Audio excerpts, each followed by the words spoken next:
গত বছরের তুলনায় এই বছর বড় খামারও অনেক বন্ধ হয়েছে খাওয়ার দামের কারণে। মানে গরুটা যে টাকায় কিনলেন তারপর সমপরিমাণ টাকা আপনার খাওয়ার জন্য রাখতে হচ্ছে, কিন্তু মানুষ মনে করে যে 50,000 দিয়ে কিনছি মনে হয় 10-20 হাজারে পুরো বছর শেষ হয়ে যাবে, কিন্তু জিনিসটা কিন্তু এরকম না। আমার একটা বেসমেন্ট আছে দেখে আমি কিন্তু এটা নিয়ে কাজ করতে পারতেছি, কারণ যে খরচ সেই খরচের সাথে কম্পিটিশন দিয়ে টিকে থাকা মার্কেটে সো টাফ। কারণ দেখা যাচ্ছে গত মাসে আমি যে খাওয়া কিনছি 50,000 টাকা 60,000 টাকা, সেই খাওয়া এই মাসে আমার মিনিমাম 5 থেকে 6 হাজার টাকা বেশি দিয়ে কিনতে হইতেছে। আপনার আগে জানতে হবে আপনার কাস্টমার বেস কি, সেটার উপর বেস করে আপনাকে গরু রেডি করতে হবে। এবং আমি যেমন প্রথমেই যদি আমি বলি যে আমি কি 5 সাল থেকে এত বড় গরু পালছি, আমি কিন্তু 18 সাল থেকে 5 বছর আগে এই গরু পালিনি। আমি কিন্তু 18 সালে ভুট্টি, ছোটো টেঙ্গুরা এইসব গরু দিয়ে শুরু করছি। দেন ডে বাই ডে যখন আমার একটা কাস্টমার বেস তৈরি হয়েছে, আমার যখন নিজের প্রতি নিজের আত্মবিশ্বাস আসছে যে আমি একটু বড় পরিসরে করতে পারি, তখন আমি এটাতে গেছি। কিন্তু আমি যদি প্রথমেই এই গরু নিয়ে কাজ করতাম তাহলে কিন্তু আমি হোঁচট খেয়ে নিচেই পড়তাম।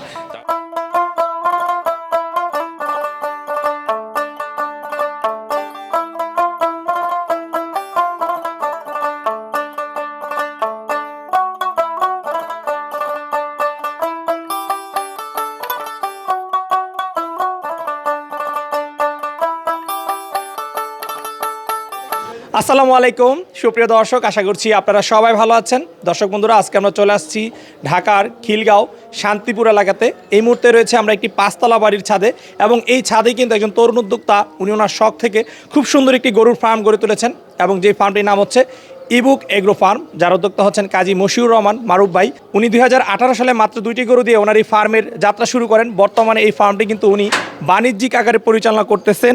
উনি বছরের বিভিন্ন সময় গরু বিক্রির পাশাপাশি মূলত কুরবানি ঈদকে কেন্দ্র করে উনি গরুগুলো মোটাতাজাকরণ করে থাকেন।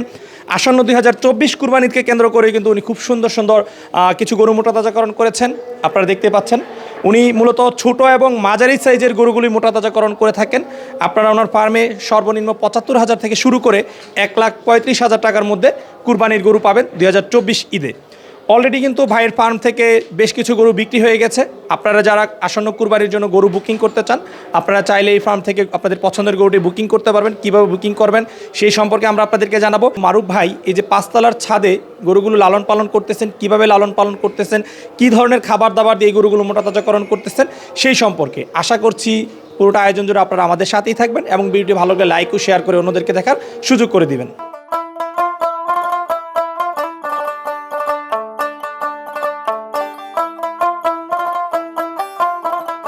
আসসালামু আলাইকুম মারুফ ভাই। ওয়ালাইকুম আসসালাম শামীম ভাই, কেমন আছেন? জি আলহামদুলিল্লাহ ভালো আছি, আপনি কেমন আছেন? এই তো আল্লাহ রাখছে, আলহামদুলিল্লাহ। মারুফ ভাই, আমরা দেখতে পাচ্ছি আপনি আপনার বাড়ির ছাদে গরুর খামার গড়ে তুলেছেন। সম্পূর্ণ ব্যতিক্রম একটা চিন্তা ভাবনা। সাধারণত আমরা দেখি যে বাড়ির ছাদে ছাগল পালন করতে, মুরগি পালন করতে, কবুতর পালন করতে, কিন্তু কাউকে কিন্তু গরু পালন করতে দেখি না। তো এই যে ব্যতিক্রম একটা চিন্তা ভাবনা, এটা কিভাবে আপনার মাথায় আসলো যে বাড়ির ছাদে গরু পালন করবে? 2018 থেকে আমি পালি, এখন অলমোস্ট 5-6 বছর হয়ে গেছে। তো শখ থেকে আসলে ছাদের উপর 2টা গরু, ছোট গরু এনে শুরু করা। তখন শেড টেড কিছুই করা হয়নি, যা শখ থেকে এনে পালা শুরু করা, এরপর দিন আস্তে আস্তে একটু পরিসর বড় করা। শখ থেকে? জি। আচ্ছা আচ্ছা। তো এই যে বাড়ির ছাদে গরু পালন করতে কী ধরনের অসুবিধা হচ্ছে আপনার? অসুবিধা শুধু ক্যারিংটা, খাওয়া দাওয়া ক্যারিংটার ক্ষেত্রে একটু ওভার কস্ট বেয়ার করতে হয়, আর গরু উঠানামার ক্ষেত্রে একটু কেয়ারফুল অবলম্বন করতে হয়। এছাড়া আর কোনো অসুবিধা নেই, এবং আমি বলবো সুবিধাটাই বেশি, কারণ ছাদের উপর থাকার কারণে বাতাসটা পর্যাপ্ত আপ ডাউন করতেছে, যার কারণে গরু সুস্থ থাকতেছে। মানে আমার 5-6 বছরে এখন পর্যন্ত আমি এখান থেকে অলমোস্ট বলা যায় যে 150-র মতো গরু বিক্রি করছি। 5 বছরে? হ্যাঁ, কোরবানি ঈদ গুলাতে। তো আলটিমেটলি দেখা যায় যে আমার এখন পর্যন্ত 5 বছরে, 18 থেকে যদি 24 ধরি, 5 বছর, প্রায় 5 বছরে আমার ডাক্তার আসছে একবার এখন পর্যন্ত মাত্র। হ্যাঁ, আর প্রাইমারি ট্রিটমেন্ট তো আমি মোটামুটি আমরাই মেনটেন করতে পারি, আর যে ইমার্জেন্সির জন্য একবার শুধু ডাক্তার আনা হয়েছে। আচ্ছা আচ্ছা। তো আপনি যে গরুগুলো ছাদে পালন করতেছেন সেগুলো শুধু কুরবানিতে বিক্রি করেন না সারা বছরই টুকটাক বিক্রি করেন? সারা বছর টুকটাক বিক্রি থাকে, কিন্তু বেসিক্যালি আমার মেন কোরবানি পারপাস। যেমন আমার এখানে বলা যায় যে এখন 13টা গরু আছে, আর আমার রোজার ঈদের পরে বেসিক্যালি বেশি গরু আসে, এবং এই সাইডটা প্যান্ডেল করা হয় আর একটু বড় পরিসরে করা হয়। আচ্ছা। তো দেখা যাচ্ছে যে 13টা গরুর মধ্যে আমার এখন 3টা গরু শুধু আনসোল্ড আছে, আর সবই কোরবানির জন্য বুক করা। 24-এর জন্য? জি, 24। 13টার মধ্যে 10টা অলরেডি বিক্রি হয়ে গেছে? হ্যাঁ, বিক্রি হয়ে গেছে। যাক, আলহামদুলিল্লাহ, শুনে খুবই ভালো লাগলো যে ঈদের এখনো প্রায় 4 মাসের মতো বাকি। আমার 4 মাস না, আমার বুকিং হয়েছে প্রায়, বলা যায় যে গত রোজার ঈদের পরেই বড়গুলা বুকিং হয়ে গেছে প্রায়। দেখা যাচ্ছে যারা মানে আরও 4-5 মাস আগে বুকিং হয়েছে প্রায় আচ্ছা, আচ্ছা। ম্যাক্সিমাম। তাহলে তো সব গরু মোটামুটি সোল্ড, মাত্র 3টা বাকি রয়েছে। আর আপনি বললেন যে রোজার পর আর কিছু গরু সংগ্রহ করবেন। মাঝারি ছোট সাইজে, যেমন আমার প্রতিবার টার্গেট থাকে আসলে আমার এখানে গরু করার বেসিক ইয়াটা হচ্ছে মিডল ক্লাস ফ্যামিলির জন্য 75 থেকে 1,30,40 এই বাজেটের মধ্যে গরুগুলো রাখি, যেগুলো আমি রোজার ঈদের পরপরই কালেক্ট করি, 2 মাসের মধ্যে নার্সিং করে দেন সেল করি। আচ্ছা আচ্ছা। এবারে ঈদে কতগুলো গরু টার্গেট নিয়েছেন, কতগুলো গরু? গত বছর যেমন আমাদের অলমোস্ট 35টা গরু সেল হয়েছে, এবারও 35 থেকে 40টা গরুর মধ্যেই সীমাবদ্ধ থাকবে। আচ্ছা, আপনার এই ছাদে কতগুলো গরু রাখা যাবে? শেডের মধ্যে অলমোস্ট 25 থেকে 27টা গরু রাখা যায়, আর শেডের বাইরে আমরা 10 থেকে 15টা রাখার ব্যবস্থা করি। শেডের বাইরে হ্যাঁ, যখন তিরপাল দিয়ে প্যান্ডেল করে ফেলি। ঠিক আছে, তোমার ভাই চলেন আমরা একটু আপনার শেডের ভিতরে প্রবেশ করি এবং গরুগুলো একটু দর্শকদেরকে দেখানোর চেষ্টা করি। জি জি।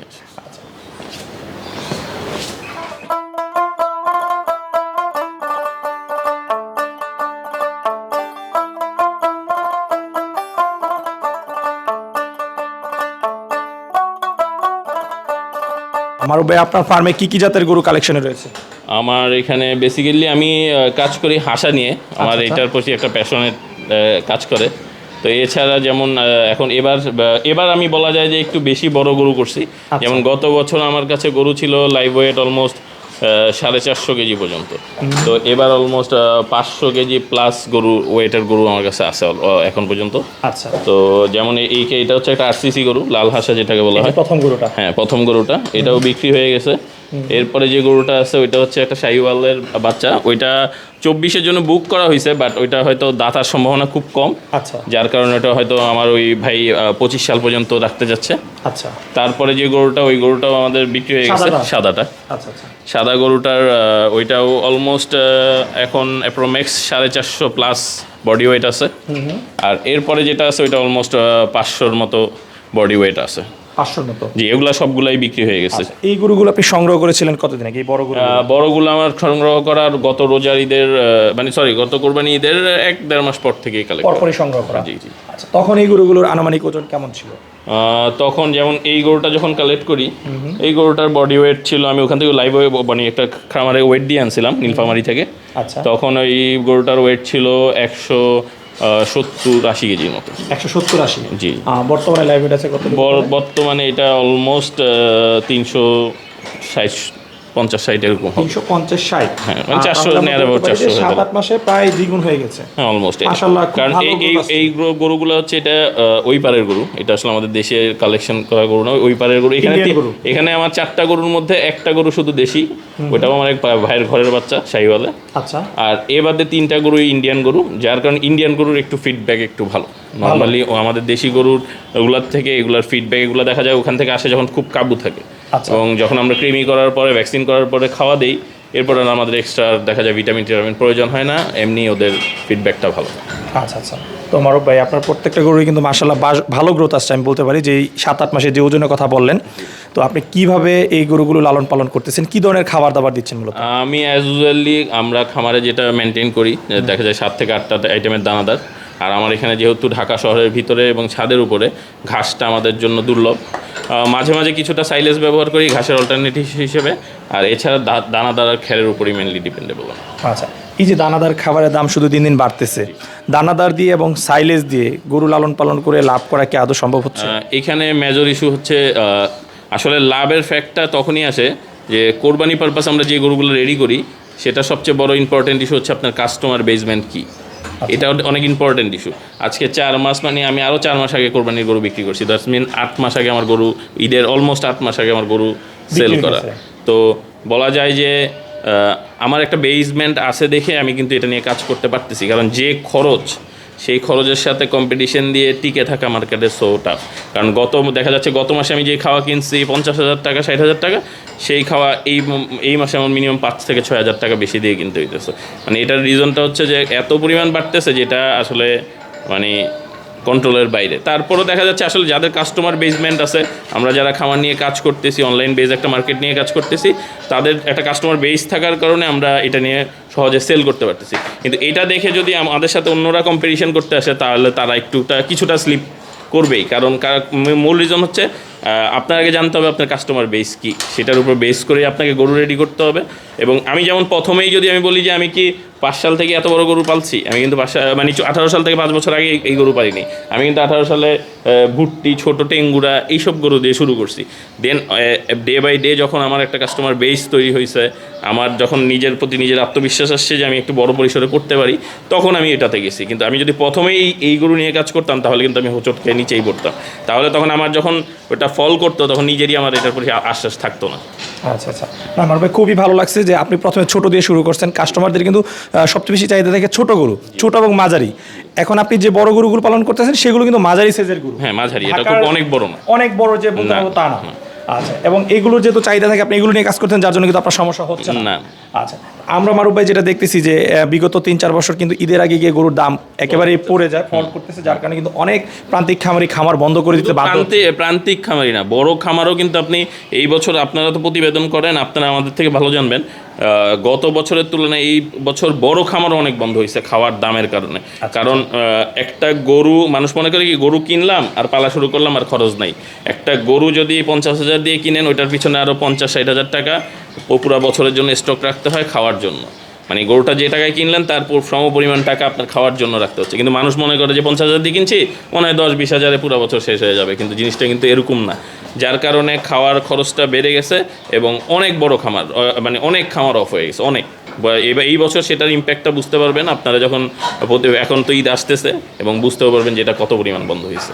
ঠিক আছে, চলেন মারুফ ভাই, আপনার আরও কিছু সুন্দর সুন্দর গরু দেখি যেগুলোর প্রতি আপনার সবচেয়ে মেইন আকর্ষণ কাজ করে। আপনি বলছেন যে হাসা গরু নিয়ে আপনি কাজ করতেছেন, এদিকে আমরা কিছু বুট্টি হাসা দেখতেছি। জি জি, আচ্ছা আচ্ছা, এটা হচ্ছে হাসা দামুর। আচ্ছা, হাসা দামুর যে প্রথমটা এবং এইটা, আচ্ছা, দুইটাই দামুর। হ্যাঁ, দামুর। এগুলো হচ্ছে আসলে পুরান ঢাকায় বেসিক্যালি আমাদের খুব চাহিদা। পুরান ঢাকার মার্কেটে হাসার গরুর প্রচুর চাহিদা থাকে, তো আমার বেশিরভাগ হাসাই থাকে, তবে এবার একটু ভ্যারাইটিস আছে আর কি। আচ্ছা, এগুলো কি কুরবানির জন্য বিক্রি হয়েছে না? না, এই দুইটা এখনো বিক্রি হয় নাই। এই দুইটা আসছে আমার কাছে বেশি দিন হয় নাই, নতুন গরু এই দুইটা। তো এইটা অলমোস্ট আজকে বিকালে হয়তো বা এক বড় ভাই বুকিং হয়ে যাবে, উনিও পুরান ঢাকার একজন ধোলাইখালের। আচ্ছা, আর এগুলা বুক হয়ে গেছে, এগুলো সব বুক হয়ে গেছে কোরবানি। এগুলো কি 24-এর উপযুক্ত একদম? হ্যাঁ, এগুলো এটাও 2 দাঁত, ওইটাও দাঁত হয়তো মাঝখানিকের মধ্যে পড়ে যাবে। আমার এইদিকেও আমরা বেশ কিছু গরু দেখতে পাচ্ছি, এই গরুগুলো সম্পর্কে একটু জানতে চাই। এই গরুগুলোর মধ্যে প্রথম দুইটা একটু ভুট্টি গরু, যেটাকে ভুট্টি বলা হয়, ভুট্টি জাতের গরু। আর এর পাশাপাশি আছে একটা টেঙ্গুরা বলে, মানে ভুট্টির থেকে একটা বড় দেশি গরুর মাঝারি ছোট সাইজটা আর কি। হ্যাঁ, এটা হচ্ছে টেঙ্গুরা বলে যেটা, এটাও ভুট্টির একটা ভার্সন।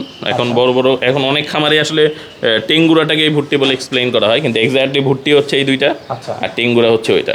আর ওই পাশের কোনায় যে গরুটা আছে ওইটা আমার কোরবানির গরু। আমি জি, এবং আমি 2019 সাল থেকে আমি নিজে পেলেই কোরবানি করি, এবং অলমোস্ট 8 থেকে 10 মাস পালার চেষ্টা করি।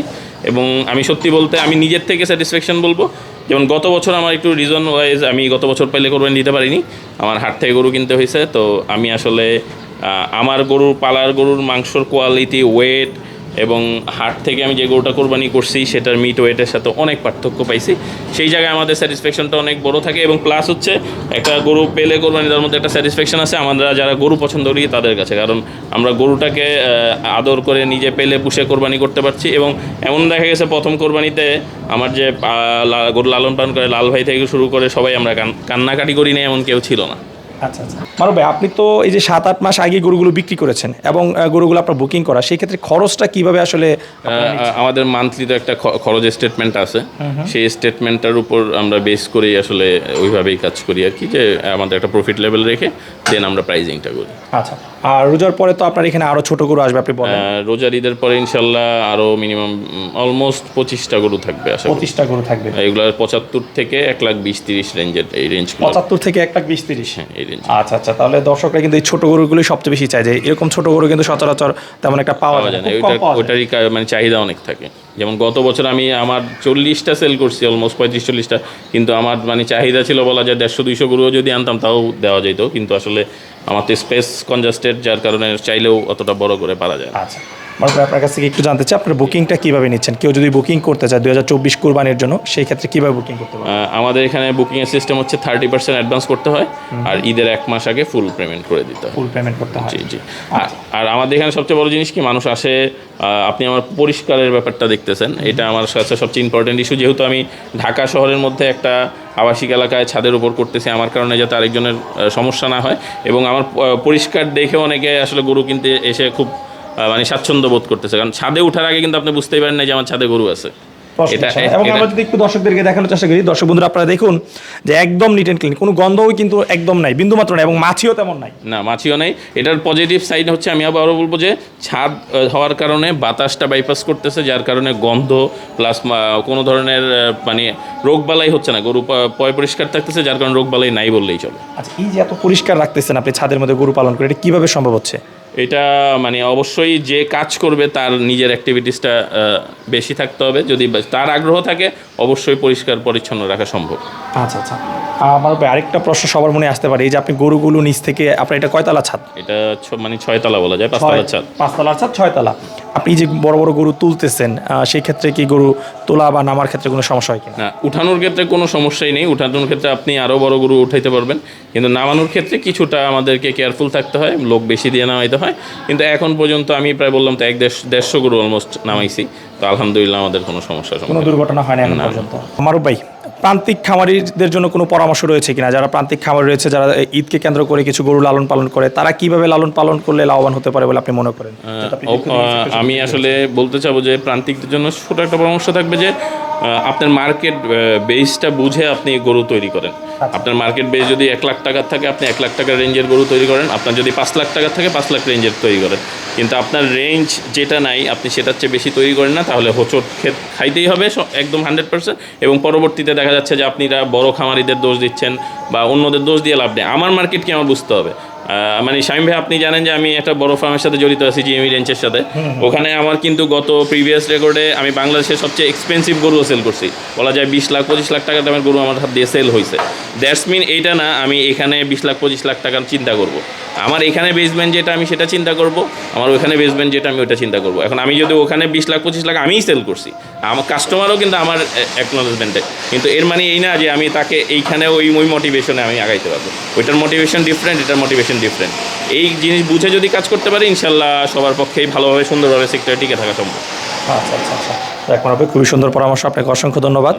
তো মারুফ ভাই, আপনার এই ফার্মে ভবিষ্যৎ কি পরিকল্পনা রয়েছে? ছাদেই করবেন ভবিষ্যতে, না? ভবিষ্যৎ তো অবশ্যই বড় করার ইচ্ছা আছে। যেমন প্রথম আমি 18 সালে 2টা গরু দিয়ে শুরু করা, তো এখন তো প্রতি বছর প্রায় 40-50টা গরু অলমোস্ট যাওয়ার টার্গেটে চলে আসছি। তো ইনশাল্লাহ অবশ্যই তো বাইরে বড় পরিসরে করার ইচ্ছা আছে, বাকিটা আল্লাহর উপর আছে। ঠিক আছে। আচ্ছা মারুফ ভাই, কথা বলে খুবই ভালো লাগলো। আপনার ফার্মের ভবিষ্যৎ সফলতা কামনা করে বিদায় নিচ্ছি, ভালো থাকবেন। জি, আসসালামু আলাইকুম। ওয়ালাইকুম আসসালাম।